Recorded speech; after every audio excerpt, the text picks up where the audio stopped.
अत्यंत अलौकिक घटनाएं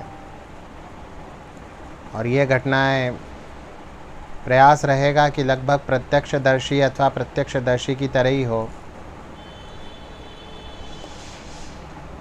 अपने यहाँ इंदौर में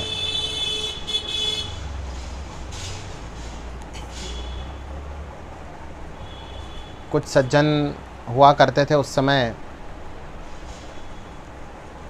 वे फौज में भर्ती थे, सेना में भर्ती थे।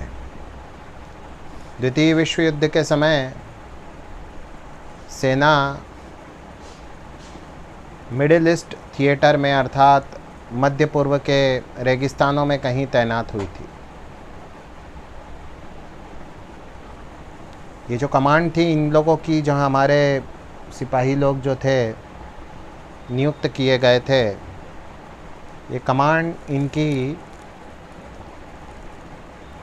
3-4 दिन पहले पहुंच गई।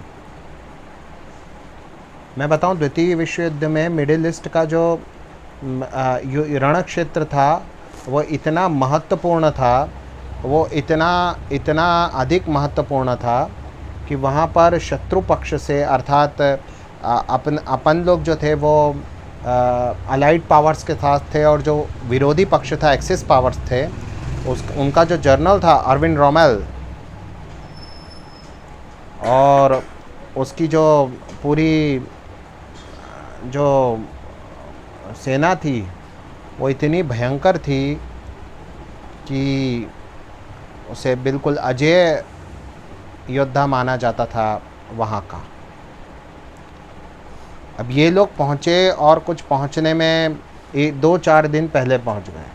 और जब चूँकि ये किंग कर्तव्य विमूढ़ है, इनको वहाँ का कुछ पता ही नहीं है और पहले से आर्मी वहाँ है ही नहीं, तो ऐसी दशा में तो मर जाना अथवा नष्ट हो जाना बिल्कुल सामान्य सी बात है, साधारण बात है। समाप्त हो जाना बिल्कुल साधारण सी बात है।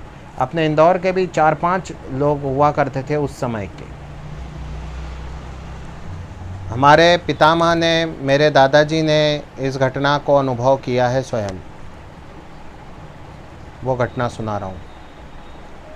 तो फौज जब मिडिल ईस्ट पहुँची, मिडिल ईस्ट अर्थात आज के जो ये रेगिस्तान है ना, मध्य पूर्व के रेगिस्तान, अरबी रेगिस्तान वगैरह जो क्षेत्र आते हैं, इस पूरे वो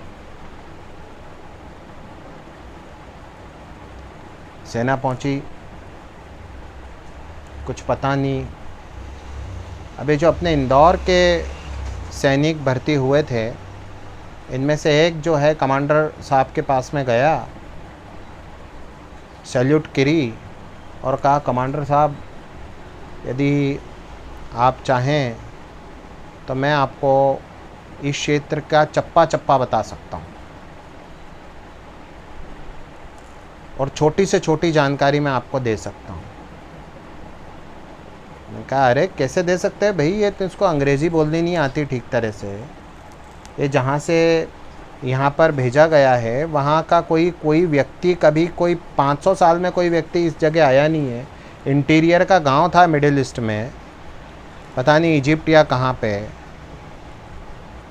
उन्होंने कहा, चलिए थोड़ा सा परीक्षण कर लीजिए। ये सामने जो टीला दिख रहा है, पहाड़ी दिख रही है, इस पहाड़ी पे एक मकान है और उसकी छत बहुत मजबूत पत्थर की बनी हुई है। मिडिल ईस्ट में से मकान होते थे। क्या जाइए आप थोड़ा सा परीक्षण कर लीजिए। तो दिखाया और चेक करवाया गया। जब जांच करवाई गई तो पाया कि बिल्कुल सही है। इसने कहा, अच्छा तुमको कैसे मालूम? उन्होंने कहा, जी ये मुझे नहीं पता कि मुझे कैसे मालूम, मैं तो यहाँ आया और यहाँ आते से ही मुझे ऐसा लग रहा है कि यहाँ का मुझे इंच इंच भूमि के बारे में जानकारी है। क्या? अच्छा। अब एक कमांडर से बड़े कमांडर, बड़े कमांडर से बड़े कमांडर, ऐसे करते करते बहुत बड़े कमांडर के पास उसको ले जाया गया। अब तो उसने पूरा गांव जो है वो उसने चिन्हित कर दिया कि यहाँ ये गांव आएगा, यहाँ ये गांव आएगा, यहाँ ये नदी आएगी, यहाँ ऐसा क्षेत्र आएगा, वहाँ वैसा क्षेत्र आएगा। तो उन्होंने कहा, अपने पास तो सेना नहीं है तो भी इसने लगभग सब कुछ बता ही दिया है, और फिर सेना भी आ जाएगी। अब सेना से कहीं कांटेक्ट हुआ और 3-4 दिन बाद जो है अलाइड पावर्स की एक ट्रुप आ गई वहाँ पे। अब उसके उपरांत तो ये जो सैनिक थे, उन्होंने इनकी पूरे मिडिल ईस्ट कैंपेन के दौरान दरमियान इतनी सहायता की कि इनको पूरा क्षेत्र जो है वो पूरा मुंह पे रटा हुआ था। अब एक बार जब कमांडर्स ने इसको पुरस्कार दिया और इनसे रात में पूछा कि बताओ तुमको कैसे मालूम है, बार बार पूछते तुम बताते ही नहीं हो, और हम भी इस आनंद में कि भाई हमारा तो काम निकल रहा है, कभी कुछ ज़ोर नहीं देते। तुम जहाँ के हो, कोई 20-22 वर्ष के लड़के थे और उस समय में कोई ट्रेन बसें नहीं चलती थी, कहाँ से वो इंदौर से कहाँ से वो वहाँ पे गए होंगे और सब कुछ पता है उन्हें, तो बिल्कुल हाइपोथेटिकल बात है। इन्होंने कहा कि साहब ये तो ठीक ही ठीक है, मुझे तो इसके अतिरिक्त और भी क्षेत्र जो है यहाँ पे उन सब क्षेत्रों के बारे में भी पता है, पर चूँकि उनका युद्ध से कोई संबंध नहीं है इसलिए मैं उनके बारे में नहीं कहता, मैं उन पे बात नहीं करता। अब इतना सब कुछ हो गया, जब वो युद्ध का अंतिम समय था तो पता नहीं क्या तो ये बीमार हो गए, क्या तो ये जो है जो इन पे शस्त्र लगा ये परमपद हो गए, ये नहीं रहे, ऐसा इनके साथ हुआ, तो ये वापस इंदौर नहीं आ पाए। लेकिन इनकी ये जो घटना थी, इनके जो साथी थे, ये इन्होंने आंखों देखी घटना थी और बहुत उसके चर्चे हुए उस समय के तत्कालीन जो समाचार पत्र थे उसमें भी ये चर्चे छपे। वो स्वयं तो नहीं आ पाए किंतु इनको सम्मान बहुत मिला, और इन्हीं के कारण वो कमांड जो थी, वो जो सेना की टुकड़ी थी, वो बहुत सारे मोर्चों पे बहुत सारे स्थानों पर विजय को प्राप्त किया उसने। अब ये मानेंगे, ये हो सकता है संभवतः ये पूर्व जन्म की घटना हो, कि इनका कहीं पूर्व जन्म हुआ हो, निश्चित बात है, तो ये तो घटना रही पूर्व जन्म की। पर आज तो मैं कुछ विशेष घटनाएं सुनाऊंगा। देखें जी, एक प्रसंग कुछ इस प्रकार का है कि एक अच्छे अधेड़ उम्र के सज्जन, जब स्वतंत्रता प्राप्ति का जब उधेड़-बुन चल रही थी, स्वतंत्रता संग्राम चल रहा था, अर्थात कोई आज से 100 वर्ष पूर्व, तो वे जो सज्जन थे, वे सज्जन उन दिनों जो है वो एक छोटे से स्थानीय पत्र के संपादन का कार्य करते थे। एक बार वे रात में सोए तो उनको नींद ही नहीं आई। बहुत प्रयास किया किंतु नींद नहीं आई, थोड़ा प्रयास किया और प्रयास किया, नींद उनकी आंखों में आई नहीं। थोड़ी देर बाद उन्हें अपने ज्येष्ठ भ्राता दिखाई पड़े, जो उस समय वयोवृद्ध थे। अच्छा, वो उस समय फौज में भी थे, सेना में थे, उनके ज्येष्ठ भ्राता। छोटा भाई क्रांतिकारी विचारों का संपादक था, बड़ा भाई जो था वो सेना में था। इन्होंने आकर के अपने भाई को कहा, सफ़ेद कपड़े पहन के बिल्कुल, कि भाई तुम कैसे हो? उन्होंने कहा भैया आप कैसे हो? मुझे तो नींद नहीं आई, पता नहीं मन ही नहीं लग रहा है। बोले कोई बात नहीं, शांत हो जाओ। कहा अच्छा, कि आप कैसे हो? बोले देखो ध्यान से सुनो, मुझे गोली लगी है। क्या आपको गोली लग गई? चलो चलो, जैसे भाग दौड़ करते हैं वैसे ही बिल्कुल। तो उन्होंने कहा मैं यहाँ हूँ थोड़ी, मैं तो वहाँ जिस स्थान की ये घटना है, कहीं उत्तर प्रदेश के स्थान की घटना है, वहाँ से कोई 700-800 किलोमीटर दूर किसी स्थान पे, किसी चौकी पे, किसी क्षेत्र में वहाँ पर नियुक्त हूँ। वहाँ पर किसी उपद्रवी ने, किसी आतंकी ने अथवा किसी राष्ट्र के ही शत्रु ने, ये मानना चाहिए, गोली मार दी और गोली मेरे फेफड़ों में लगी, इसलिए मैं अभी जब तुमसे बात कर रहा हूँ तब मैं जीवित नहीं हूँ। मेरा शव प्राप्त करके और अंतिम क्रिया अच्छे तरीके से करना। ये जो सज्जन थे संपादक, ये उस समय के बड़े नास्तिक विचारधारा वाले संपादक थे। तब ऐसे लोगों की एक बड़ी की बड़ी खेप सामने आ रही थी उन दिनों, 100 वर्ष पूर्व, ऐसे लोगों की जो बड़े नास्तिक विचारधारा के होते थे। बिल्कुल कोई उनका मन चित्त जो है धर्म में नहीं रमता था। क्या है उसको मान लिया करते थे। विज्ञानवादी भी क्या कहेंगे, विज्ञान का भी कोई ठीक ठीक युग तो था नहीं, तो जो होता था उसको मानते थे। उसके उपरांत उनका सिर चकरा गया और वे उस यथार्थ पे सदैव चिंतन करने लगे जो यथार्थ हमारे शास्त्रों में बताया हुआ है। और थोड़े दिनों बाद उन जो वो क्रांतिकारी विचारों के थे, तो क्रांतिकारी विचारधारा वाला जो भाग था वो तो किसी युवा ने संभाला और इन्होंने अध्यात्म पे लिखना शुरू किया। और जब इनके जीवन का उत्तरार्ध आया, बिल्कुल इनके जाने का समय आया, तब तो इनकी समाधि भी लगनी आरंभ हो गई थी। इतना इनमें अध्यात्म विकसित हो गया इस घटना के बाद। धर्म पे विश्वास बढ़ता है ना, धर्म में इन सब घटनाओं का वर्णन है, ऐसा होता है। आज मेरा मूल जो टॉपिक है, चूँकि मैंने प्रॉमिस किया था कल कि ऐसी कथाएं और ऐसी घटनाएं सुनाऊंगा, इसमें बड़ा इंटरेस्ट आता है सबका। फिर कल से वैशाख मास आरंभ है, तो कल से अभिनव करेंगे। तो परकाय प्रवेश की घटना सुनाता हूँ। परकाय प्रवेश क्या है? अर्थात दूसरे की काया में प्रवेश, किसी दूसरे के शरीर में प्रवेश। देखें, इसके लिए आवश्यक बात ये भी है कि दूसरा मरा हुआ होना चाहिए। यद्यपि साधना और सिद्धियों के द्वारा किसी जीवित व्यक्ति के शरीर पे भी अधिकार किया जा सकता है। एक अन्य जीवित व्यक्ति द्वारा उसकी साधना और योग बल इतना बड़ा चढ़ा है कि वो दूसरे के शरीर पे अधिकार करके और उस शरीर से अपना मनचाहा काम ले सकता है। लेकिन मैं इस दिशा में नहीं जा रहा हूँ, योग बल और साधना इस दिशा में नहीं जा रहा हूँ। मैं सीधी सीधी उन घटनाओं की बात कर रहा हूँ कि जिसमें आम जन, बिल्कुल सामान्य जन, बिल्कुल कहते हैं ना आम आदमी, साधारण सामान्य, उनके जीवन में ऐसी घटनाएं हुई हैं। मैं उनकी विषय बताता हूँ। मैं आज बताता हूँ सबसे पहले एक घटना जो मुजफ्फरपुर में घटित हुई थी, और वो समय था 1958। मुजफ्फरपुर का गांव रसूलपुर जाटान। इस गांव में एक जाट साहब थे, बड़े भारी कृषक थे। इनके परिवार में एक बच्चा हुआ, 4 साल का बच्चा, हृष्ट-पुष्ट बच्चा। 1958 की घटना है।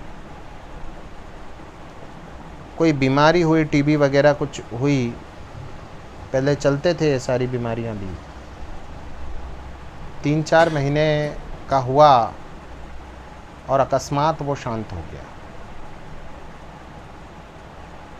गांव में सत्य कहूँ रोना पीटना मच गया। पूरे गांव का मन बच्चों में लगा रहता था। और विशेष करके क्या था कि किसी के यहाँ बहुत दिनों बाद कोई संतान हो और वो संतान न रहे। गांव के लोग बड़े प्रेमी, और हमारे सनातन जन तो बड़े प्रेमी हुआ करते हैं, बड़े भावुक हुआ करते हैं, बड़े ममत्व वाले, बड़ी जो है आपसी सौहार्द वाले हुआ करते हैं। केवल ये जाट परिवार में नहीं, पूरे गांव में जो है पूरा मातम छा गया। संध्या के समय की घटना थी, तो ऐसे समय में तो इसको नहीं ले जाया जा सकता था शमशान में। सुबह की प्रतीक्षा करनी चाहिए सबने। और रात्रि में जो है थोड़ा बहुत माताओं बहनों में रुदन चलता रहा, बाकी तो एक वीराना सा, एक सन्नाटा सा पसर गया। सुबह जोगिंदर को लेकर के और शमशान जाया जा रहा था, बॉडी को पकड़े हुए थे। 3-4 साल का बच्चा 2-3 माह का होकर के 2-3 माह की बीमारी में चल बसा। 2-3 साल का बच्चा था हार्डली।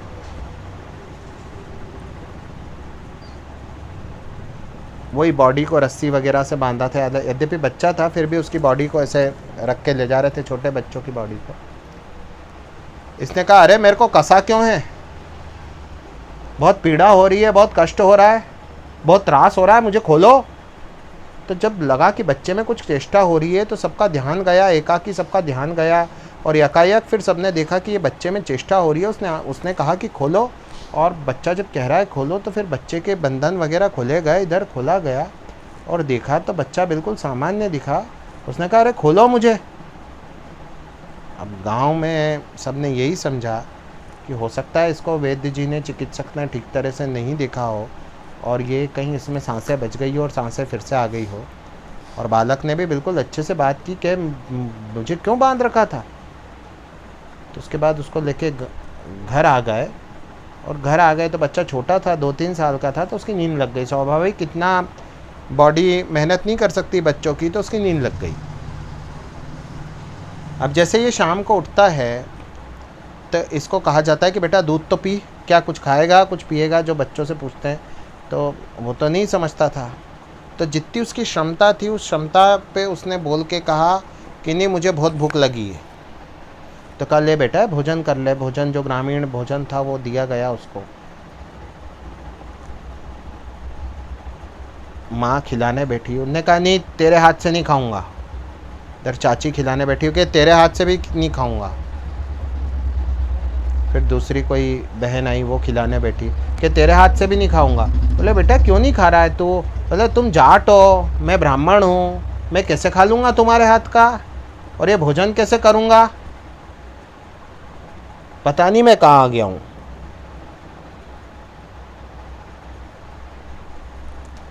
सब लोग घबरा गए। उसने कहा बेटा तू बता क्या खाएगा, ये ले दूध पी ले। तो उसने कहा दूध भी नहीं पीऊँगा। ने कहा बच्चा कुछ खाता नहीं है, क्या हो गया, कोई प्रेत वगैरह लग गया, शमशान ले जा रहे थे, कोई झाड़ फूँक करवाओ, कोई ओझा को बुलवाओ। इतनी बात चल ही रही थी कि पड़ोस में जो है एक बड़ा प्रेमी परिवार था, बड़ा प्रेम था दोनों परिवारों में। तो वहाँ की काकी आ गई और काकी थोड़ी सी भोजन ले आई। उसने कहा ले मैं मेरे घर चल के भोजन कर ले, मेरे हाथ से भोजन करेगा मेरे घर चल के। उसने कहा तेरे हाथ से भोजन। ये ब्राह्मणी थी तो इनके यहाँ भोजन की। उसने कह दिया अब से मेरा भोजन इनके यहाँ होगा। तो पुराने समय में तो ऐसी कोई माइंड ही नहीं करते थे। उन्होंने कहा बहुत बढ़िया बात है, तू यहीं भोजन करना। तो ब्राह्मणी क्या भोजन और दूध वगैरह पीने लगा, और ऐसे जो है उसका सब चलने लगा। अब एक बार क्या हुआ कि उसकी माँ उसको गोद में लेकर के और मैके जा रही थी। मार्ग में गांव के लिए फाटा, जिसको हम बोलते हैं ना फाटा, अर्थात मार्ग कटता है कि गांव के लिए एक छोटी सी मार्ग जाता है। जैसे बहेड़ी नाम का गांव था, उसके लिए मार्ग जा रहा था। तो उस मार्ग पर इस बच्चे ने कहा कि देखो यहीं तो मैं गिरा था, यहीं मेरी बस जान ही निकल गई थी यहाँ पे। तुमने कहा तेरी कहाँ जान निकली, अभी कैसी बात कर रहा है तू? बोले वो रहा मेरा गांव। बोले गांव बहुत दूर रहा बेटा। मैंने कहा बच्चा बात कर रहा होगा। तो जाते भी और आते भी उसने इस तरह से बात की। अब इसके थोड़े दिन बाद एक व्यक्ति इनके गांव में आए। सब बच्चे खेल रहे थे, 3-4 साल के बच्चे थे, घरों के बाहर खेल रहे थे। ये बच्चा बच्चों के साथ खेलता नहीं था, ऐसा बैठे रहता था। उसने पुकारा उसको कि जगदीश चंद्र। तो उसको लगा कोई पुकार रहा है, फिर पुकारा जगदीश चंद्र, तो फिर भी नहीं सुनाई दी।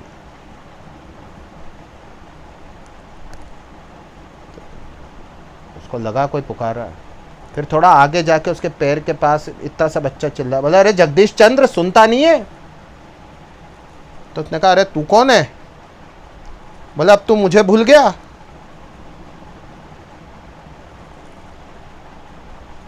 अपने गांव के पंडित जी को भूल गया तू?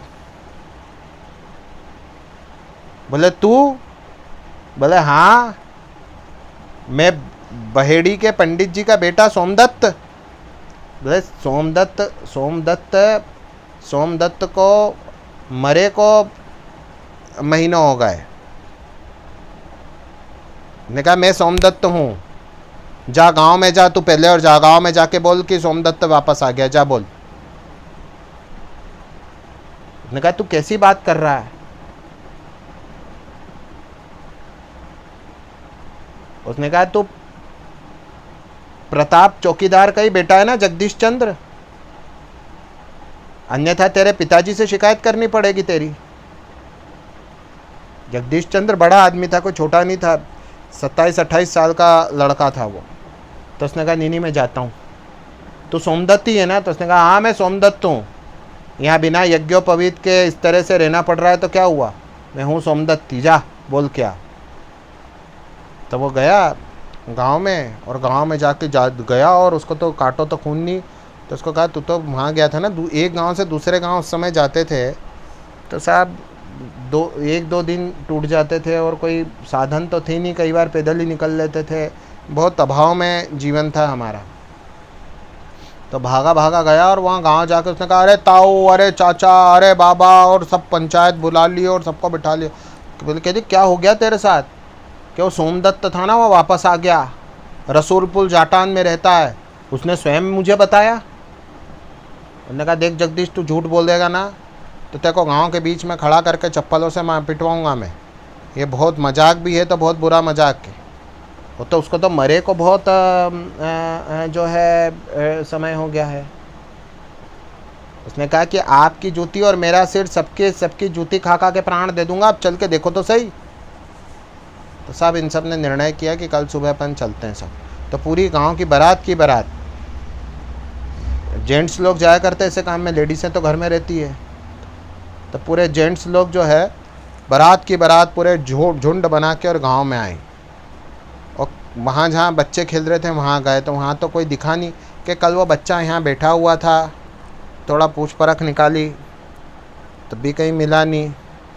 इतने में इसकी माँ इसको लेके जा रही थी, तो उसने कहा अरे ताऊ रुको मैं आ गया हूँ। तब बच्चे की माँ ठिठकी एकदम से, उसने घूंघट किया कि इतने सारे जेंट्स लोग जो है आ गए और ये क्यों आए। तो उसने कहा तो लोगों की, तो जगदीश चंद्र ने कहा हाँ यही है। तो सब लोग आए। तो इतने में वो लेडीज़ भी उसको बच्चे को लेके भागी कि मैं मेरे बच्चे के पीछे इतने सारे जेंट्स लोग आ गए कोई दूसरे गांव से, तो इनके यहाँ के भी जेंट्सों को बुला लाए। तो इनकी भी पंचायत थोड़ी देर में इकट्ठी हो गई, सब खेतों से आ गए, इधर उधर से आ गए। तो ये लोग भी बैठे। उनने कहा मैं जाटों के घर जन्म लिया नहीं है, वो तो मेरी आत्मा ने यहाँ प्रवेश कर लिया। ये बहेड़ी के गांव के जो पंडित जी हैं उनका बच्चा, ये बड़े धनाढ्य परिवार से था। ये भी इसके विवाह के पूर्व, एक दिन पूर्व जो रथ होता था, रथ अर्थात बैलगाड़ी, अच्छी बैलगाड़ी समझ लो, अच्छी लेवल की, तो उस रथ में बैठ के, या बग्गी वगैरह होगी, तो रथ में बैठ कर के ये बड़े शौक़ से जा रहा था। तब वो बग्गी जो है, बग्गी के पहिए टूट गए, और टूट गए तो ये परीक्षा ली इसकी। एक ग्रामीण ने पूछा कि ये मेरे को पहचाना, मेरा नाम क्या है? कि तेरा नाम ध्यान नहीं आ रहा है मेरे को, लेकिन मेरा सिर जब मैं मरा था तो मेरा सिर तूने ही तो गोद में रखा था। अब जब इतना पहचाना तो सब पहचान गए। इसकी वाइफ के पास जाने की जिद करने लगा। तो कहा अच्छा इसकी दूसरी, फिर दोनों गाँव की बारात साथ में चली और उसको ले गए गाँव तक, तो गोद में ले गए, क्योंकि इतना तो इसमें कैपेसिटी नहीं थी कि चल पाए। और गाँव के बाहर इसको छोड़ दिया कि अब बता कहाँ चलना है। तो बिल्कुल गया, छोटा छोटा चल के गया, बोले वो मेरा घर रहा, ये मेरा घर है। और जो इसकी जो वाइफ थी, जिससे मतलब इसकी शादी हुई भी नहीं थी, उसको विधवा मान लिया था उस समय के हिसाब से, तो वो यहीं रह रही थी। तो उसने कहा अरे भगवान मैं आ गया हूँ, तो विधवा नहीं है अब।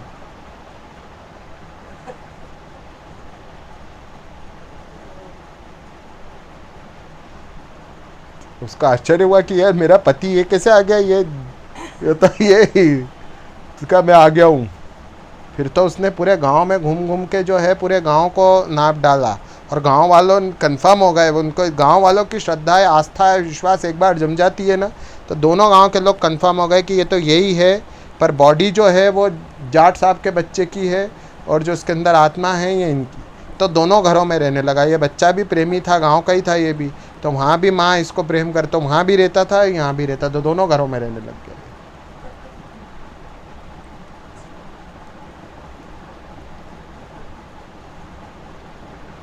कल मैंने विदेशी कथाएं सुनाई थी, तो सुनाने के पीछे उद्देश्य यही था कि वहाँ के लोगों की आस्था ऐसी चीज़ों में कम रहती है, विश्वास रहता ही नहीं है, कम क्या रहता ही नहीं है, विरोधी हैं इन बातों के।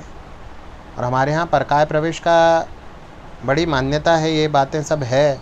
मैं ये सब बातों पे लिखता अथवा बताता इसलिए नहीं हूँ क्योंकि क्या होता है कि भटकाने वाले बहुत से लोग बैठे हुए हैं जो इन सब बातों का आश्रय लेके ही दुकान चलाते हैं। आज जगह जगह जो दुकानें चल रही ना, ए तेरे अंदर ये घुसा है निकल, ए तेरे अंदर वो घुसा है निकल, तो कोई निकलते करते हैं नहीं इनसे, पर इनका बिजनेस चलता है आजकल। इसलिए ऐसी बातों को कम से कम हमारे शरीर का आचार्य तो जो है अपने मुख से अपनी जिह्वा से न कहे, दूर रहे। परंतु क्या भगवत भक्तों को थोड़ा इंटरटेन भी मिल जाता है, थोड़ा उनको रहस्य रोमांच भी हो जाता है और पता भी पड़ता है सनातन की शक्ति कैसी है। अब यहाँ पे तो कोई बाबा या चमत्कारी या महाराज नहीं आया इनकी आत्मा को उससे निकालने वाला। दोनों ही गांव वाले चाहते थे कि कोई डिस्टर्बेंस नहीं हो, अब ये दोनों जगह बिल्कुल एडजस्ट होकर रहे। उसकी लेडीज़ भी विधिवत उससे घूंघट करती। ये 4 साल का था, अब वो बच्चा होते हुए बच्चा नहीं था, आप समझो वो बच्चा था लेकिन बच्चा नहीं था, उसमें सारे गुण विद्यमान थे। ऐसी भी जो है विषम अवस्था। अच्छा, मैं विदेश की घटना सुनाता हूँ, पर है देश की, परंतु विदेशी ने अपने संस्मरण में लिखा है। ये विदेशी कौन थे? ये विदेशी जो है फेरोल साहब जो थे, LP फेरोल साहब, ये हमारे यहाँ भारतीय कमांड जो थी, इंडियन जो है कमांड थिएटर जो था ब्रिटिश आर्मी की, तो उसके चीफ थे ये। मैं समझता हूँ मेजर जनरल या इस पद के रहे होंगे, मेजर जनरल या ब्रिगेडियर या ऐसे रहे होंगे। तो हमारे पूरे भारतीय कमांड जो थी ब्रिटिश आर्मी की, तो उसको ये हेड करते थे। भारतीय अर्थात पाकिस्तान, आज का पाकिस्तान और नेपाल, बर्मा, असम, ये सब गिन लो, है ना, ये भूटान और ये सब गिन लो, ये यहाँ तक अपन थे। तो एक बार क्या ये इनकी आर्मी स्ट्रेटजी बना रहे थे, असम में थे उस समय, ये असम में इनकी पूरा सेना का ये स्ट्रेटजी वगैरह बनाना और पूरा इनकी मार्किंग वगैरह करना, तो ये सब कर रहे थे। 1936 की घटना है ये। तो रात हुई, थक गए, कैंप बनाया हुआ था सेना ने, तो इनको इनके जो अनुचर थे उन्होंने कहा कि साहब आप अब आराम करें। उन्होंने कहा नहीं, रात हो गई तो क्या हुआ, अपन काम करेंगे। इतने में उन्होंने देखा कि दूर से कुछ नदी में बहता हुआ आ रहा है। अच्छा, नदियां हैं, पहाड़ हैं, ये सदा से इतने रहस्यमयी हैं कि जन जन को आकर्षित करते ही रहे हैं। कहीं ना कहीं थोड़ा बहुत रहस्य या इनमें थोड़ा बहुत रोमांच रहता है। ये नदियाँ कल कल के करके बहती है। अपन लोगों की तो खैर श्रद्धा रहती है कि ये नदी है तो हमारी माता है, तो अपन श्रद्धा की दृष्टि से देखते हैं। पर एक जन सामान्य को नदियों में अथवा समुद्र में अथवा पहाड़ों में बहुत आश्चर्य रहता है, बड़ा विस्मय रहता है, बड़ा रहस्य रोमांच रहता है, और इनमें बहुत सारे रहस्य रहते भी हैं वास्तव में, सही बात है। तो ये जो फेरोल साहब थे, उन्होंने देखा क्या, देखो क्या बहता हुआ आ रहा है। तो अब चूँकि ये तो जनरल थे वहाँ के, पूरे भारतीय कमांड के पूरे प्रमुख थे, जितने भी राजा महाराजाओं की फ़ौज थी ना, सब इनके अंडर में थी। तो जो इनके AD उसको बोलते हैं सेना में, तो भी अफसर ही रहता है, वो इनका डेप्यूटी रहता है, जो इनकी पूरी सेवा का दायित्व इनका रहता है, सेना में से परंपरा है। तो उन्होंने 4 सैनिकों को भेजा वहाँ नीचे कि देखो क्या है, कि जी ये तो कोई शव है। पश्चात उन्होंने भी कंफर्म किया कि जी शव है। उन्होंने सोचा कोई पेटी बहते हुए आ रही हो, कोई रहस्यमयी बात हो, कुछ हो। भारत रहस्यों का देश है, ऐसा वहाँ माना जाता था भी और है भी अपना भारत। तो उन्होंने अपने संस्मरण लिखे पुस्तक में, किताब में, और उसमें से मैं जो ये एक बात भगवान की कृपा से ये सुना रहा हूँ। तो बहता आ रहा था दूर से, उन्होंने देखा, कैंप में चले गए। थोड़ी देर बाद देखा कि वो एक बूढ़ा कहीं से निकल के आया पेड़ से। अब ये तो बैठ के ऐसे ही बैठे हुए थे वहाँ पे, नींद नहीं आ रही होगी या पता नहीं क्या गपशप कर रहे होंगे, तो बैठे थे ये। एक बूढ़ा कहीं से, जिस चलते भी नहीं बन रहा था उससे, स्पष्ट दिख रहा था कि ये 90-100 साल का बूढ़ा है, इससे कम का तो नहीं है, उससे चलते नहीं बन रहा था। और उसने कहीं से भी, वो जो शव जाता था उसको किसी प्रकार से उसने रोका, बहुत परिश्रम लगा उसको रोका। अच्छा, इधर उन सैनिकों ने भी उसको, शव को थोड़ा सा चेक वगैरह किया होगा, तो उसकी गति धीमी पड़ गई होगी बहने करने की। तो उसको पकड़ के देखा और उसको पूरी तरह से खींच के, पूरा दम लगा के खींच के वो झाड़ियों के पीछे ले गया। मैंने कहा अरे यार, बूढ़ा क्यों ले गया ये शव को? तो उसके साथ जो इंडियन जो थे, उन्होंने कहा साहब अपने को क्या करना है, अपन भोजन करो, आराम करो और सुबह अपना काम में लगेंगे। उन्होंने कहा नहीं, shut up, I am interested. देखो ये बूढ़ा क्या कर रहा है। अब जब ये डिस्कशन चल ही रहा था, कोई आधी एक घंटे हुए होंगे, और उस ज़माने में क्या घड़ी ऐसे यहाँ टांगा करते थे, ऐसे हाथ में घड़ी बांधने का उस समय परंपरा नहीं थी। तो थोड़ी बहुत देर हुई होगी, थोड़ी बहुत देर इन्होंने सोचा, थोड़ी बहुत देर वो जो सिपाही थे उनको बोला, सिपाहियों से इनकी बातचीत हुई, ये डांटने लगे सिपाहियों को, तो कोई आधा पौना घंटा लग गया होगा। क्या, हाँ हाँ पता करो क्या है। इतने में पता करो क्या, इन्होंने देखा कि वो जो बॉडी थी, डेड बॉडी, वो तो चलते हुए आ रही है। उनको आश्चर्य हुआ, उन्होंने कहा arrest him, immediately arrest him. उन्होंने वहीं ऑर्डर दिया। अब जहाँ इतना बड़ा अफसर ऑर्डर दे रहा है, सेना का जो जनरल है, कमांडर इन चीफ है यहाँ का, वो ऑर्डर दे रहा है, तो सैनिक दौड़ पड़े, बोले अरेस्ट हिम। उसको अरेस्ट किया, लेके आया ऊपर। हथकड़ी वगैरह तो नहीं डाली थी, सही लेके आया उसको। उसने कहा साहब को सैल्यूट कर।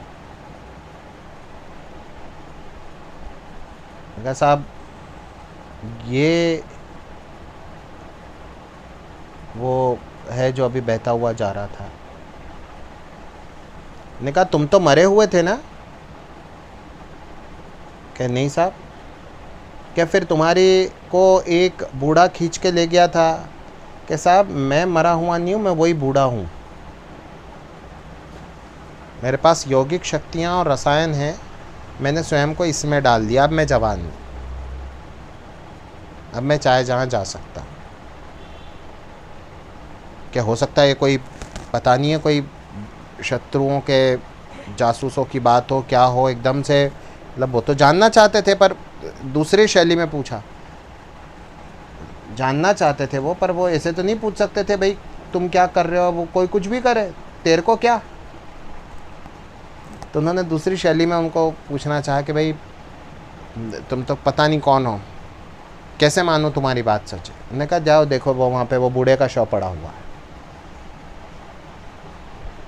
क्या अच्छा, मतलब मेरी अवस्था पता है तुमको कितनी है, 1500 साल, और यहीं यहीं रहता हूँ। और वहाँ यहाँ सभी गाँवों में परंपरा है कि शव को बहा देते हैं, तो जो भी शव मुझे स्वस्थ दिखता है उसमें मैं प्रवेश कर लेता हूँ, तो बूढ़े शरीर से मुक्ति। अब इतने दिनों में कोई शव ही स्वस्थ नहीं दिखा, तो मैं अपने आत्मा को उसमें डाल नहीं सका।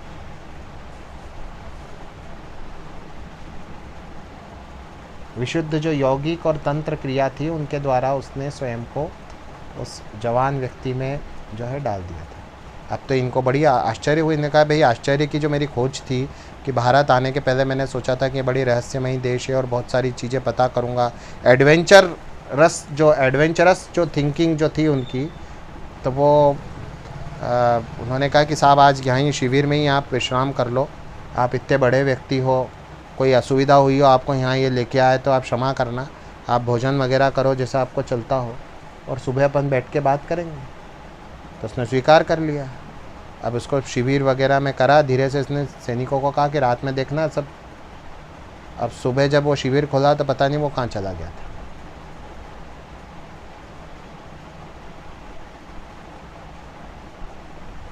हमारे भारत देश की घटना है, तभी अमावस्या थी तो मैंने इस प्रकार की घटनाएं सुनाई। ऐसी भी मुझे सुनाते रहना चाहिए। श्री कृष्ण गोविंद हरे मुरारी हे नाम।